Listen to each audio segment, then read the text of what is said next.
Ooh, so many good topics to talk about. Amanda's at work. Okay, doing this secretly. That's okay. Glad you're here anyways. So yes, the topics of feminine energy, the topics of leaning back and surrendering and trusting and receiving, the topic of controlling our mind. These are really, really big things. So let's talk a little bit about this power of surrender, because I feel like this is one that even I still have to practice all the time. And in this art of surrender, I mean, I feel like our entire life, we are challenged to learn how to surrender, but nobody actually teaches us how to do it. All we're fed and all we're taught is we have to hustle, push, go, go, go, right? And so the biggest thing when I think about surrendering and really opening up to receive, like, this is one of the most beautiful things I think it is about being a woman, is that we are naturally just built to receive, like literally with our genetic parts, and also just like with our energy and our natural feminine tendencies. Like, we are in this place of receiving, but we just lose touch with that. And so when it comes to surrendering, the biggest thing for me is always really staying in touch with how I'm feeling. And I feel like emotions really are such indicators. They're messengers. And I talk about this a lot. Emotions are messengers. But so many times we push down the emotions, or we put them into a box to deal with them later, or we just let them blow up in moments when we don't really feel comfortable, like we can't hold on to it anymore, that it doesn't actually allow us to really use emotions for what is the powerful part about them. So something that I really have been practicing a lot in the last few years is really learning how to, one, understand that emotions are good and that they're not always a bad thing, and two, just being able to process them in a really healthy way. Are you guys resonating with this? And you guys find struggles with this too, the emotions? Yeah. This is probably one of the biggest tools that you can use that can help you just to stay grounded in yourself. Because there's so many different parts about, like, how do we connect into our feminine energy, and how do we radiate love, and how do we be that, like, goddess being in the world that just attracts everything. And it all starts with managing, the crazy mind chatter in our heads, and managing the crazy emotions in our heart. So what I want to do is actually talk you through a really healthy practice for how to actually manage your emotions when they're coming up. Because the goal is that from this moment forward, you are able to actually process your emotions in every moment that they're coming through, so that they're not just being shoved down and dealt with later, that you're actually dealing with them in the moment because they are trying to tell you something very important. But making sure that that doesn't blow up on the person in front of you. At 9 p.m., still thinking about it. Yes, I love that you bring that up. And I want to reiterate that because it's such a powerful concept. So in terms of energy and receiving and letting things in, and I know Dominic was talking about that, about like, how do I actually allow things to just be received in? The first thing before you're able to truly be that open, clear channel to receive in is, oh good, we got some more things coming in through, beautiful. Before we can be a clear channel to receive things in, we have to make sure that we're doing a full self-audit on any areas that are energetic leaks leaving us. And when I say energetic leaks, I mean in the relationships that we have with everybody in our life.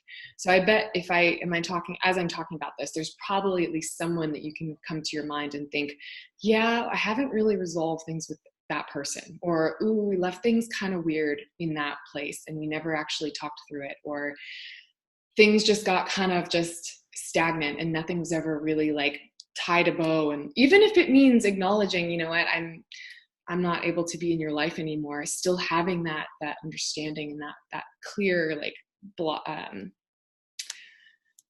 punctuation on the relationship, right? It's really important to do that. And that's something that I've done. I've literally gone through every single person I ever know that I've ever met. And I really checked in, am I in a good place energetically with each one of these people? Even if that means saying goodbye to a good friend that we just recognize we're going on different paths, as long as we feel good about that. Because when you do that and you're able to literally like plug all those holes. Imagine it like a big pipe, and you've got all these holes of energetic leaks from networks and connections of people that you've been talking to. If you've never actually had these deep conversations to get to the bottom of what was triggering you, then you're just constantly leaking energy, thinking about them, worrying about them, and it doesn't actually allow you to receive and let things in the way that you want. So thank you for bringing that up, Lonnie. Going back to Amanda's other question here about, can I still manifest because if I have negative feelings and blocks? So yeah, this is a big one that we talk about in lesson module 3 of the challenge. And no, if you've got love blocks, this is going to make it very, very challenging to manifest. But yeah, this is a really big one. If you've got underlying deeper blocks or mindset limiting beliefs around what you can have and what you deserve, then you're not going to be able to let that come in. Because even if you're putting those thoughts out there that this is what I want to attract, as the universe is bringing that toward you, you are going to deflect it and you're going to block it. It's going to physically repel away from you because you haven't been able to open up that block to allow it in. And this is actually a really, really great segue into what I want to talk about next as we wrap up. But this is something that I am really, really excited to announce, that I'm opening up my next masterclass. And if any of you have been feeling value on this call, which I know you guys have been, then I know you guys are going to absolutely love getting to take this deeper. And this is exactly what I'm doing in this next masterclass. I'm calling it the Attraction Academy. And it really, really goes deep into femininity work, into self-love work, into really stepping into becoming that goddess and clearing through those love blocks. And I've had so many women go through it that have just had such incredible, incredible transformations from this program. And I know from experience and from what I'm hearing from you guys as well, that sometimes it's just really nice to have a group of women come together consistently like this and be able to have time to just talk through what's coming up, get advice and guidance from someone that's been there, done that. And so that's really what I'm offering and opening up as an invitation to each of you. And if that's something that you're interested in, I would love for you to just write me a message in here, and I can follow up with you guys individually and talk about that. Or you can DM me on Facebook. And just let me know if that's something that you're interested in going in deeper. But this is going to be starting next week, and it'll be going for over the course of 8 weeks. And we're going to be coming together on calls just like this for an hour, hour and a half, talking through the different lessons and the different modules, and really helping you to step into that feminine energy and attract in what it is that you want, clearing out the love blocks and attracting it all in. So I'm really just wanted to kind of end this call with that and let you know that there is so much opportunity for you. There's so much waiting for you to help you to completely get you to where you want to be in a very beautiful feminine way. And I am totally the girl to get you there. So does anyone have any questions about that at all? Well, thank you so much for being here. And like I said, this is going to be open enrollment. I'm capping it at 5 women, so it's going to be a very intimate small group. So it is first come, first serve. So if this is something that you're interested in, please let me know. And I'm just so grateful to be able to spend this time with you and to be able to show up and support you. So thank you for being here.